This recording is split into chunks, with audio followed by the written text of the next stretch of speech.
Bonjour à tous et bienvenue dans l'interview. Bonjour Benoît Ludgen. Bonjour. Président du CDH, bourgmestre de Bastogne. Un couac électrique qui débouche sur la fermeture de l'espace aérien dont on mesure encore les conséquences aujourd'hui, donc 2 jours d'affilée. C'est quoi? C'est disproportionné?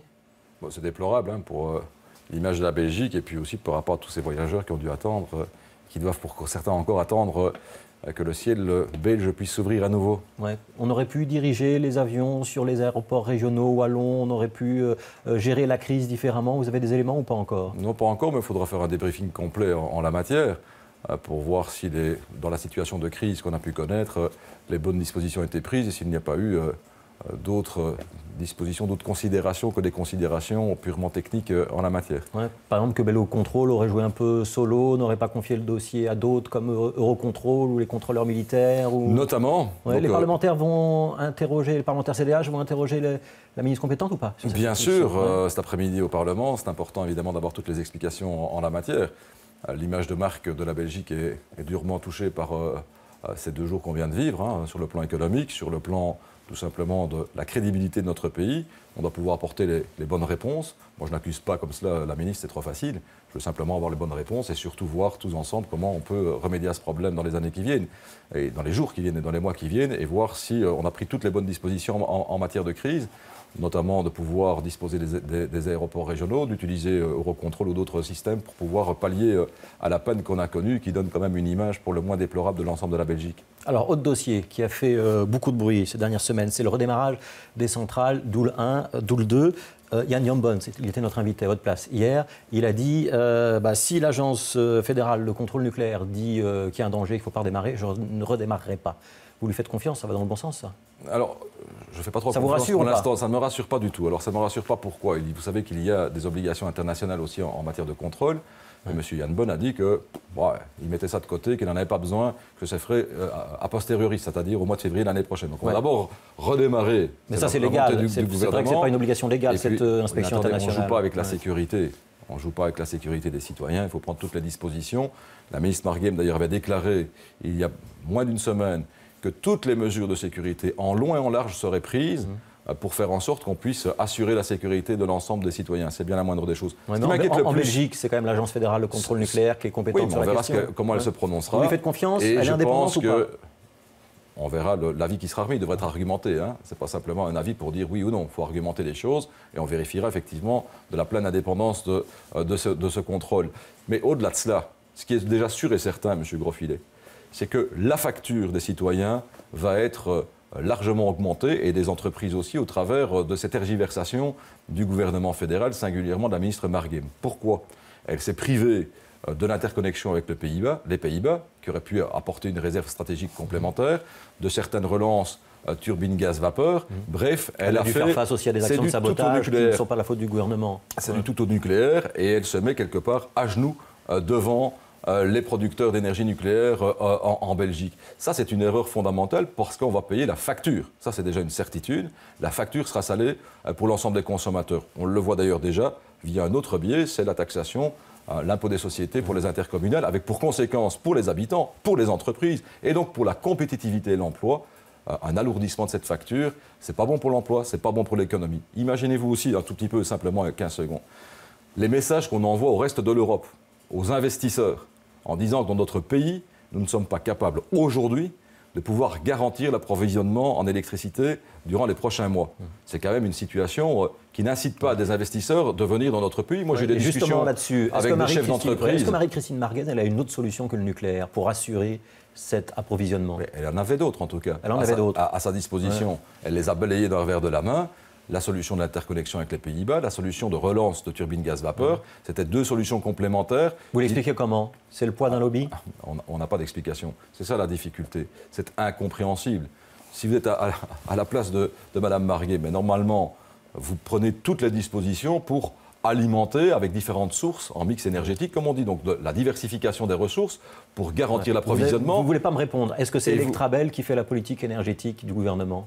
J'espère que non. Mais en tout cas, ce qui est sûr et certain, c'est que la ministre se met pieds et poings liés et à genoux devant Electrabel. Ce que j'ai proposé, parce que c'est trop important, quand on parle de l'énergie, l'approvisionnement en énergie dans notre pays, de la sécurité d'approvisionnement et la facture des consommateurs et des entreprises de la compétitivité, ce sont des choses très sérieuses. C'est que l'opposition, en tout cas ma formation politique, était prête tout à fait à collaborer, pour faire en sorte qu'on puisse travailler ensemble pour trouver les bonnes solutions. C'est pour ça que vous n'avez pas demandé la démission de Marie-Christine Marguem? On a demandé qu'elle puisse être accompagnée dans le dossier. C'est pas la même chose que démissionner. Hein. Non, parce que de toute façon, on aurait pu le demander, donc on sait très bien qu'on ne l'aurait pas obtenu. Moi, ce que je demande, c'est qu'on puisse retrouver rapidement le chemin de la raison. Est-ce qu'elle a abusé le Parlement, la ministre de l'Énergie? Elle a abusé, oui, puisqu'elle a mis de côté toute une série d'éléments. Elle ne les a pas donnés comme un ministre doit le faire. Elle n'a pas donné toutes les informations aux parlementaires. Mais ça, c'est pas... Je veux dire, voilà, tout ça, il y aura peut-être un jour une commission spéciale qui verra ce qu'il en est pour vérifier l'ensemble des éléments. Moi, ce qui m'intéresse, c'est l'avenir. C'est de faire en sorte qu'on puisse garantir l'approvisionnement pour l'ensemble des Belges, qu'on puisse garantir la sécurité pour l'ensemble des Belges, qu'on puisse s'attacher à cela. Je vais juste vous dire une chose très importante. On a touché au soda index. Hein, bon, voilà, c'est le soda index maintenant qui est mis en place. J'aurais préféré 1000 fois que le gouvernement fédéral s'attache à la politique énergétique, fasse en sorte qu'on puisse garantir l'approvisionnement, qu'on diminue la facture des entreprises et la facture des citoyens. On sait très bien que c'est très important en termes de compétitivité et d'emploi. On aurait d'ailleurs évité tout index en la matière. Benoît Le Guen, votre formation n'a jamais été extrêmement enthousiaste à l'idée de sortir du nucléaire?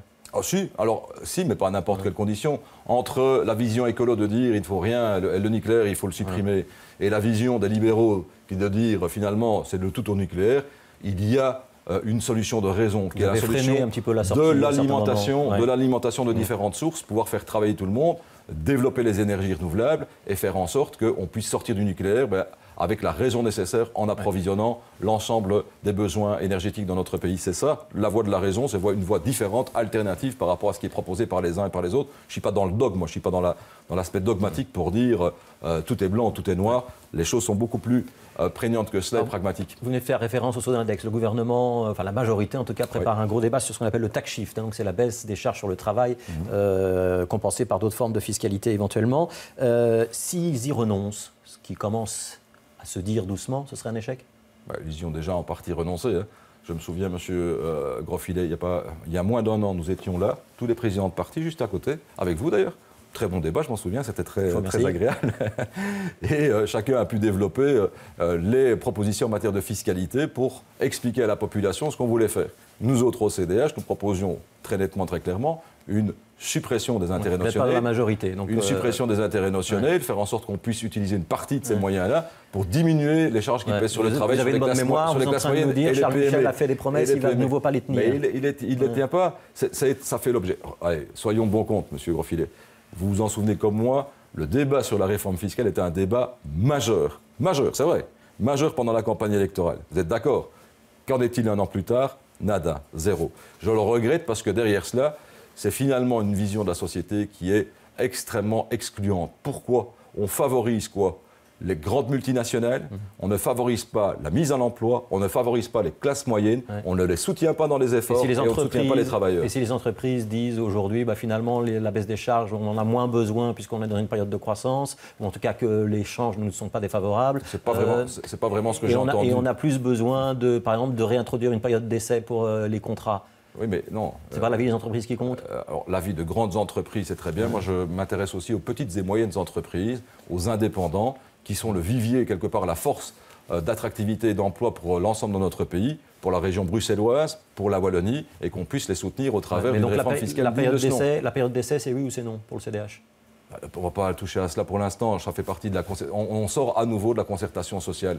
On vit dans un pays, normalement, où la concertation sociale est importante. Faire en sorte que les patrons, les syndicats et l'ensemble... se débrouiller entre eux. Mais pas se débrouiller. Il y a une ligne de conduite qui doit être fixée. On doit pouvoir travailler ensemble.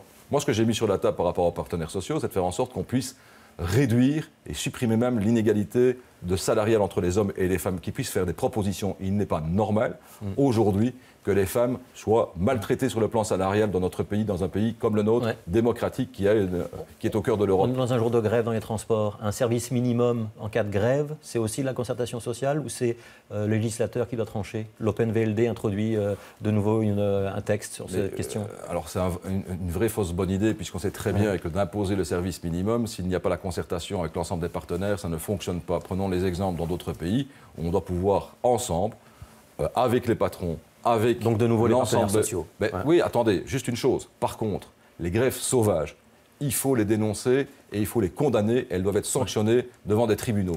Pourquoi, c'est pas le cas de la grève d'aujourd'hui. Parce que ça tue quelque part la concertation sociale, ça met à mal les voyageurs et c'est indigne de la part de personnes de faire ça de façon sauvage. Il y a des règles, elles doivent être respectées par tout le monde, en ce compris par l'ensemble des travailleurs. Alors, je voudrais qu'on quitte le fédéral. Il nous reste 3 minutes. Je voudrais qu'on parle des régions, donc Wallonie, Bruxelles et la fédération Wallonie-Bruxelles. L'histoire d'amour entre le PS et le CDH dans ces exécutifs-là, c'est fini? Mais il n'y a jamais eu d'histoire d'amour en politique. Il n'y a pas d'histoire d'amour entre partis politiques, ni de désamour. Il y a un contrat qu'on passe à un moment donné, qui s'appelle une déclaration, vous le savez très bien, de politique régionale, que ce soit à Bruxelles, que ce soit en Wallonie, que ce soit la fédération, pour faire en sorte qu'on puisse avoir une ligne et qu'on puisse s'y tenir. Le contrat est respecté par les deux partenaires. On entend de plus en plus souvent des ministres CDH prendre le contre-pied des ministres socialistes. C'est vrai? Bah, non, on n'a pas entendu vous. Maxime Prévost qui est pour une vignette autoroutière, alors que Philippe Lacroix a dit qu'il n'en était pas question. La fusion des CPS avec les communes, un parti est pour, l'autre parti est contre. Mais je rassure tout le monde, c'est très simple. Il y a un contrat, il faut le respecter. C'est d'ailleurs quand c'est pas écrit dans le contrat, qu'est-ce qu'on fait? Ah non. Tout ce que vous évoquez, c'est écrit dans le contrat. L'aspect des fusions communes et CPS, c'est dans le contrat au niveau de la Wallonie. Donc ça se fera? Alors ça se fera, oui, puisqu'on doit apporter en tout cas ces synergies fortes entre communes et CPS. Si on n'arrive pas à une fusion en tant que telle, on doit au moins faire en sorte de mieux utiliser les moyens qui sont mis à disposition. Chaque euro du contribuable doit être parfaitement utilisé et faire en sorte qu'il y ait des synergies entre les deux. Ça me paraît important à un moment donné où on demande des efforts à tout le monde.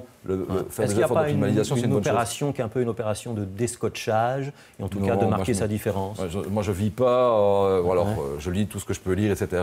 Je reste moi-même, notre formation politique, elle est faite à la fois de liberté, de responsabilité et de générosité. Voilà, c'est ça le sens du centre, et c'est de faire en sorte qu'on puisse mobiliser et rassembler tout le monde et ne pas tomber dans les invectives de la gauche et de la droite, du PS qui est de plus en plus à gauche, de la droite qui est de plus en plus brutale au niveau du MR. C'est pas ça qui fera avancer notre pays, c'est pas ça qui fera avancer Bruxelles, c'est pas ça qui fera avancer la Wallonie. On doit travailler tous ensemble et faire en sorte que les forces vives puissent faire en sorte qu'elles développent notre pays. C'est ça l'essentiel. Faire de la politique, c'est fédérer les énergies, c'est pas s'injurier. Ouais. Alors j'ai une question Twitter pour vous. Avec plaisir. On va la retrouver. C'est une question qui est plutôt favorable. Vous allez la voir. C'est Mia Biba qui vous la pose. Elle dit de vous que vous êtes discret mais pas absent, convaincu et convaincant quand vous choisissez de vous exprimer, mais que vous ne vous exprimez pas assez. Je la rassure, je viendrai plus souvent ici si vous m'invitez. C'est pas moi qui ai posé la question, c'est elle. Hein. Je la rassure, je viendrai plus souvent. Mais allez, on a eu l'habitude d'une Joëlle Milquet qui était très présente dans les médias. Chacun son style. Moi, mon style, c'est pas d'être tous les jours en train de faire 20 communiqués par jour pour prouver que j'existe. Hein. On existe sur le fond, sur les valeurs qu'on défend, sur la façon dont on se comporte et dans les projets. On a parfois le sentiment que vous êtes un président qui choisit son costume et qui laisse de côté ce qui ne lui plaisait pas dans la présidence. Et que vous êtes président à géométrie variable. Non, je suis président à 100%. Pleinement investi. Je suis passionné par cela, c'est très important, c'est un rôle important de responsabilité, de devoir d'abord, de pouvoir fédérer l'ensemble d'une formation politique, de s'ouvrir aux autres aussi, c'est ça l'opération que j'ai lancée, au travers de l'opération Oser, partager, respecter, des dizaines de forums qui vont avoir lieu sur le terrain, et à Bruxelles, en Wallonie, faire en sorte qu'on puisse aussi se ressourcer, aller voir les bonnes idées ailleurs et travailler. Ça c'est le travail de terrain, c'est pas les caméras. Je vous ramène au PS, puisqu'on en parlait il y a 2 minutes. On a entendu ce matin Paul Magnette expliquer que son livre de chevet, c'était Jean Jaurès. Le livre de ce n'est pas le mien. Le livre de chevet de Benoît Ludgen. Ce sont des romans policiers notamment. Moi, j'essaie de m'inspirer aussi. Il n'y a pas que la politique dans la vie. Heureusement. Merci Benoît Ludgen d'avoir été l'invité de l'interview. Demain, c'est un autre CDH qui sera avec nous. C'est Ahmed El Kanous qui sera interviewé par Stéphanie Meyer. À demain.